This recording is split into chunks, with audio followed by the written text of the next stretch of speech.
Varicose veins, a doctor's guide to varicose veins. Ever caught yourself wondering, why do I have these varicose veins, and what on earth can I do about them? If those ropey, bulging lines on your legs are making you reach for longer skirts, causing an ache that just won't quit, or sparking that nagging worry that something deeper might be wrong, then you, my friend, are in the right place. Just stay with me for the next few minutes. I'm going to walk you through exactly what they are, why those tiny valves inside your veins decide to call it quits, who's most at risk, and every proven fix available today, from simple everyday lifestyle tweaks to the latest 10-minute office procedures that can close the vein for good. I'm Dr. Maya Singh, a board-certified vascular surgeon, and for the last 15 years, I've pretty much lived and breathed veins. So let's start with the absolute basics, shall we? Think of a vein as a low-pressure pipeline, diligently working to return blood back to your heart. Now, inside each of your leg veins, you'll find these incredible, tiny one-way valves. I like to imagine them as little swing gates. Their job? To snap shut tightly, preventing gravity from pulling blood backward and making it pool in your legs. But here's the rub. When those delicate gates weaken or get damaged, blood starts to back up. Pressure builds, the vein wall stretches and dilates, and before you know it, that once efficient pipe becomes the twisted, lumpy cord we recognize as a varicose vein.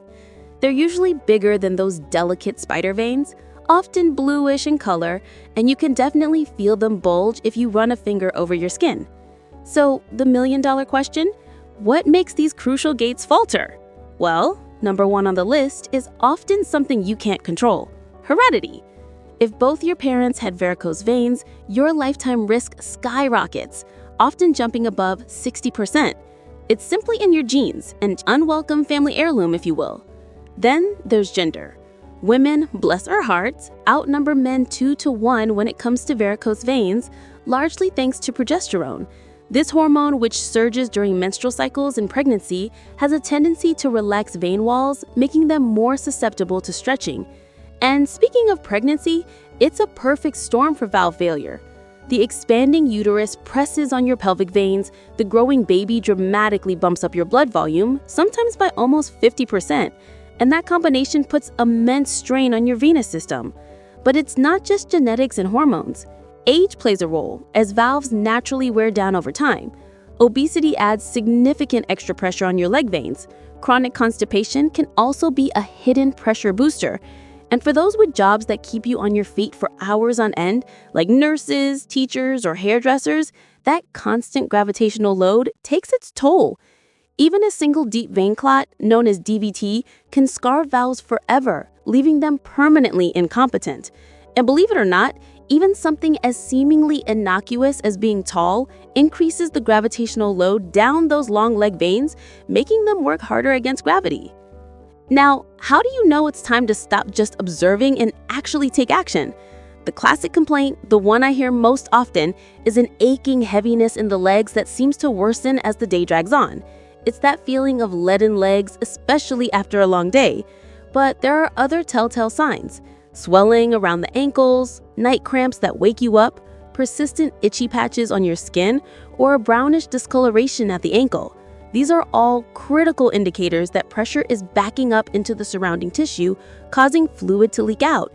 And here's where it gets serious. If you ignore these symptoms, the next chapter can be a venous ulcer.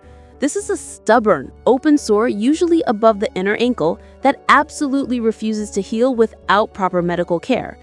Beyond ulcers, superficial clots, called superficial thrombophlebitis, can inflame the vein, making it red, tender, and painful to touch.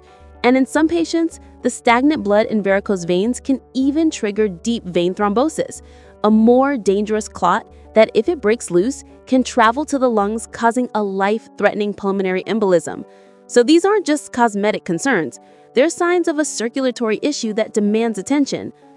The encouraging news, though, is that we have a full ladder of treatments available, and most people start on the bottom rung, climbing only as far as necessary.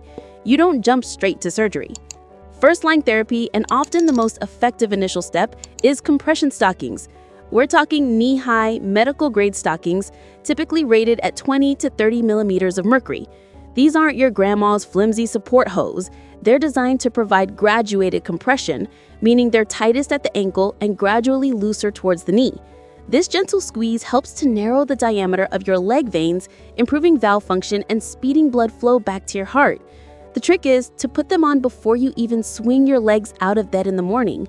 Once swelling builds, the fabric can't grip as effectively. Another simple yet powerful habit: elevate your feet above your heart level for 15 minutes whenever swelling peaks. And if you have a job that keeps you sitting or standing all day, make a point to cycle your ankles 30 times every half hour. It might seem silly, but it makes a huge difference. Beyond compression, lifestyle changes are incredibly impactful. Weight loss, for instance, matters immensely. Every single pound you drop reduces the pressure load on your leg veins, making their job easier. And here's a powerful one. A 30-minute brisk walk 5 days a week does wonders. Why? Because it pumps your calf muscles, your second heart, helping to shove blood uphill against gravity. High-fiber diets are also your friend. They fight constipation, which, as we discussed, is another hidden pressure booster.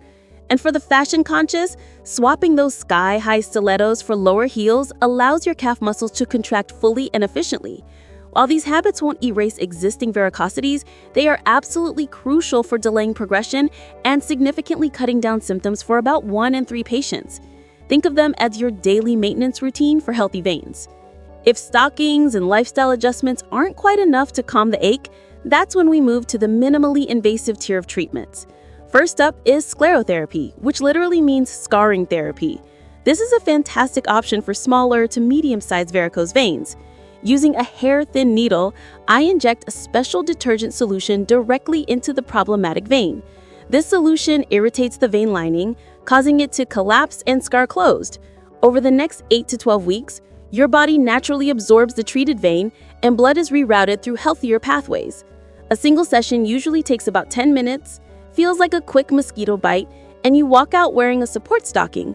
Most people need 2 to 3 sessions spaced about a month apart for the best cosmetic and symptomatic fade. For larger, more problematic veins, we often turn to heat-based therapies. Radiofrequency ablation is a common and highly effective procedure. Here, a slim catheter is gently slipped into the faulty vein, typically under a local anesthetic, so you're awake and comfortable.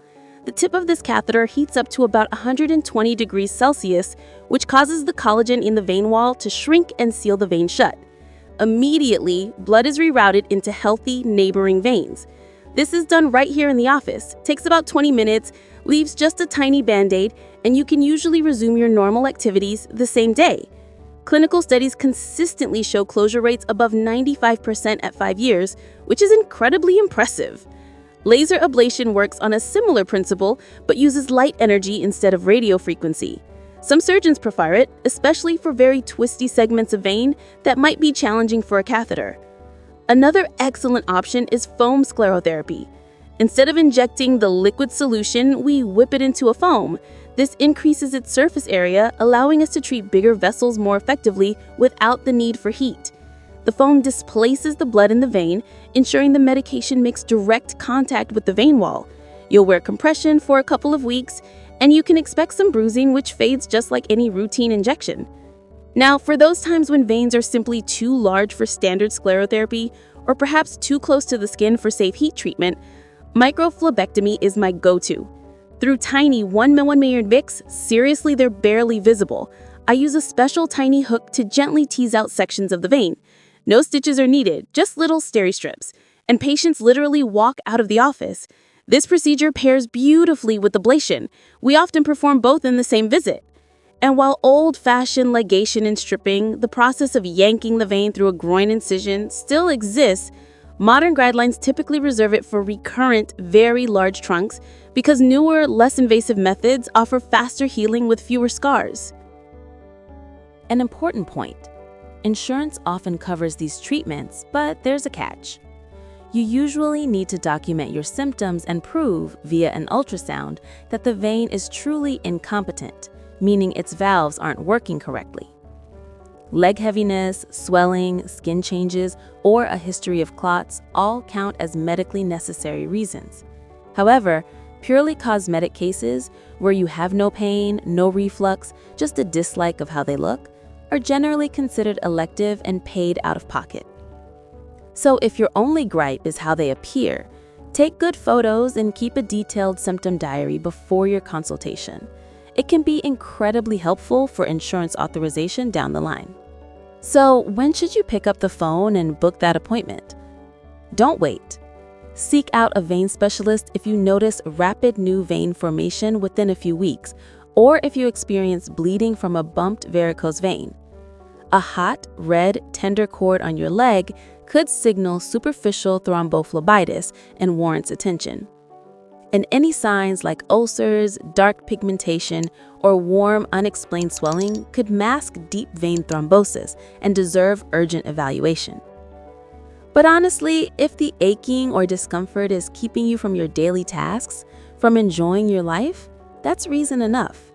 You truly don't need to wait until your skin breaks down or you develop a serious complication. Your quality of life matters. Prevention, of course, is a lifelong journey. Keep moving. Those calf contractions are your body's cheapest, most effective pump.